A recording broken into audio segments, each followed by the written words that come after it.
Hi mga kabeshi! Welcome back sa aking YouTube channel. So ang ating video for today, we're gonna cook some nilagang baka. Yeah? Yes, magluluto po tayo ng nilagang baka for today's video. At syempre dahil magluluto tayo ng nilagang baka, malamang kailangan natin ng karning baka. Alam naman na ang kailangan natin ay karning manok, no? So karning baka, pumunta ka sa aking palad ngayon din. So ito na nga yung ating karning baka. Ayan po yung ating karning baka. Next naman kailangan natin syempre ng beans para masaya. Ano pang ginagawa mo dyan, Vince? Pumunta ka sa aking palad. So tada! Ito po yung ating beans. Kailangan po natin ito para humaba yung ating buhay. Ayon sa aking katahang isip lamang. Charot. So, syempre, next, kailangan natin ng mais para lalong sumarap yung ating nilagang baka. So, mais, pumunta ka sa aking palad ngayon din. So, ayan, ito na nga yung ating mais. Charan! So, kailangan natin ng mais para lalo tayong gumanda. Charot! And next, syempre, kailangan natin ng repolyo kasi wala tayong butchoy, wala tayong nabiling butchoy. So, repolyo, pumunta ka ngayon din sa aking palad. Charan! Ito na yung ating repolyo. Masunurin yung mga ano natin, no? Mga panlahok natin sa ating nilagang baka. So, ito, kailangan natin ng repolyo, syempre, para lalo tayong, para lalo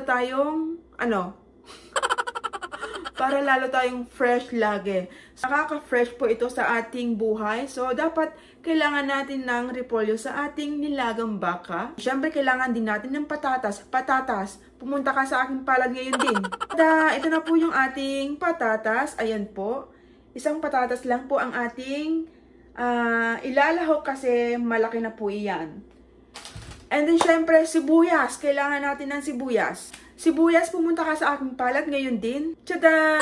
Ayan yung ating sibuyas. Yuhu! And, syempre, marami pa tayong kailangan. Mamaya ko na ipapakita yung mga sangkap na kailangan pa natin. So, ano pang hinihintay nyo? Welcome sa Panlasang Lot-Lot Charot! So, ayan mga beshi, kailangan mo muna nating magpakulo ng tubig bago ilagay yung karning baka. So, syempre, ilalagay na rin natin yung itong black peppercorn. Ayan, kailangan natin yan sa buhay. Huwag kakalimutan mga beshi, ha? So, ilagay na natin. Marami akong daldal. So, ayan siya. Ganyan karami. Okay na yan siguro. Yan. Tapos, next naman, ilalagay na rin natin itong sibuyas. Ayan, ganyan po yung pag-slice. Ganyan po yung tamang pag-slice ng sibuyas, mga beshi, ha? Huwag kakalimutan. Ayan. Ang dami kong alam, no? So, ayan, ilagay na po natin yung boom. Boom. So, ngayon, pakuluan natin muna, no? Bago natin ilagay yung karning baka. So, ang sukat ng tubig na nilagay ko ay 4 na ganito. Ganito kalaki. So, yon, bahala na kayo kung wala kayong ganitong baso. Kayo na ang gumawa ng paraan. Pwede nyo namang sukatin gamit ang mga tabo nyo dyan. So, bahala na kayo, no? So, ayan na nga mga beshi. Kumukulo na po yung ating tubig. So, buksan natin syempre. Ayan. Ang bango. Grabe. Tubig pa lang yun, ha? Pero, ang bango na. So, ilagay na natin tong karning baka dito para masaya. Ayan. Oops. Oops. Oops. Dahan-dahan lang. Ayan. So, hintayin muna natin kumulo. Tapos, kapag kumulo na po is pwede na nating takpan uli. Okay?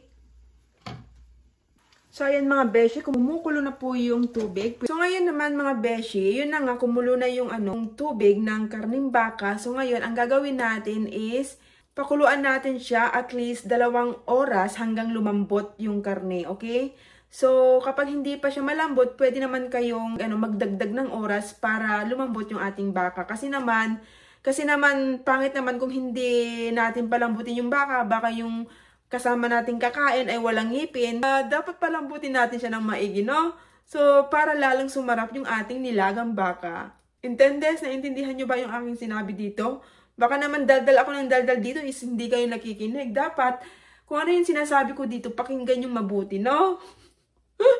Charot lang. So, ayan mga kabeshi, medyo malambot na po yung ating karning baka. Sa puntong ito, pwede na nating ilagay yung ating napakasarap na mais. So, ilagay na natin yung mais para lumambot na siya. Ayan.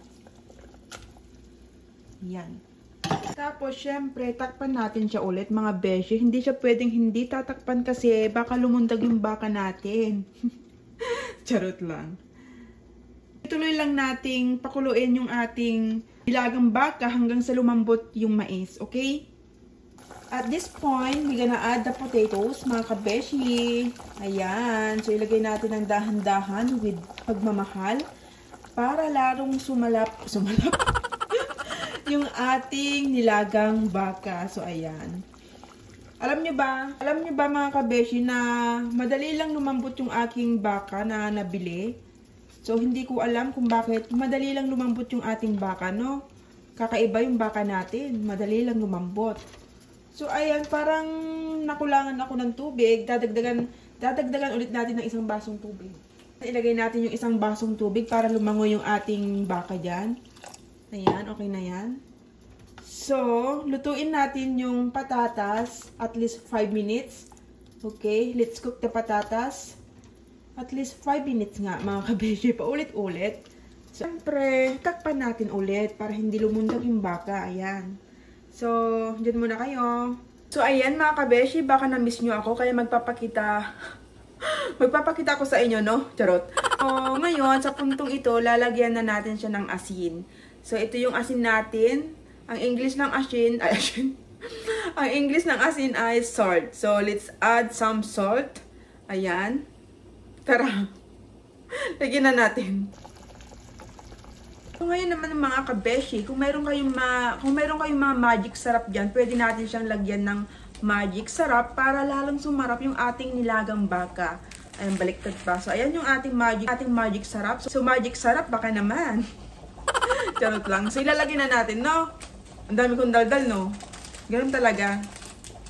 Para masaya, di ba? Para lalong sumarap yung ating mga niluluto. Dapat daldal kayo ng daldal kasi the more na dumadaldal kayo, the more din na tumatalsik yung ating laway sa ating niluluto, no? Charot lang. So, ayan mga kabeshi, let's add the magic sarap. Makulay ang buhay. Ayan, habang nilalagay niyo yung magic sarap, paunti-unti lang yung ilagay. Huwag niyo po siyang bibiglain kasi kapag binigla niyo yan, baka magulat po yung baka natin. Charot lang. Ang dami kong daldal, no? So, okay na yan. Huwag natin ilagay lahat. Baka sumobrang sumarap. Yan. So, haluin lang natin ng ganyan. And then, syempre, lalagyan din natin ng beans para lalong sumayang. Ayan. O, diba? Makulay ang buhay. Ayan. Punong-puno. And then, i-mix lang natin ng ganyan. So, ayan mga kabeshi. Sa puntong ito, pwede na natin ilagay yung ating repolyo. Ayan. Tapos, haluin natin. Ng ganyan.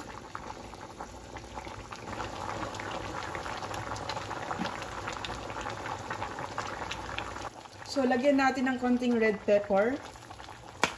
Kung gusto nyo lang naman, lagyan nyo siya ng, pwede nyo siyang lagyan ng red pepper. Pepper. So, konti lang. Yan. Pampaano lang yan. Para medyo may konting sipa sa ating bunganga.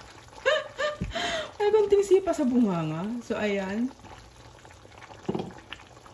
So, ayan mga kabeshi, luto na po yung ating nilagang baka. Bango. Ayan o. Umuusok-usok pa yan. Ayan. So, tikiman time. Lagyan natin ng, tikman natin yung karne kung malambot na ba. Tapos ito.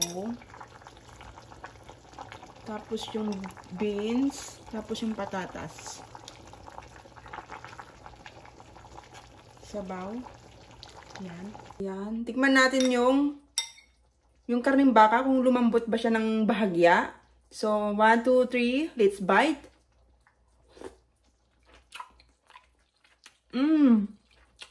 Grabe ang lambot ng baka. Patatas.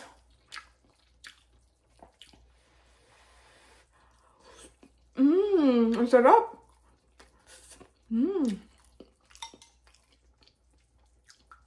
repolyo natin. Mmm. Mmm. Mmm. Mmm. Sabaw. Mmm. Mmm. Mmm. Mmm. Ang sarap.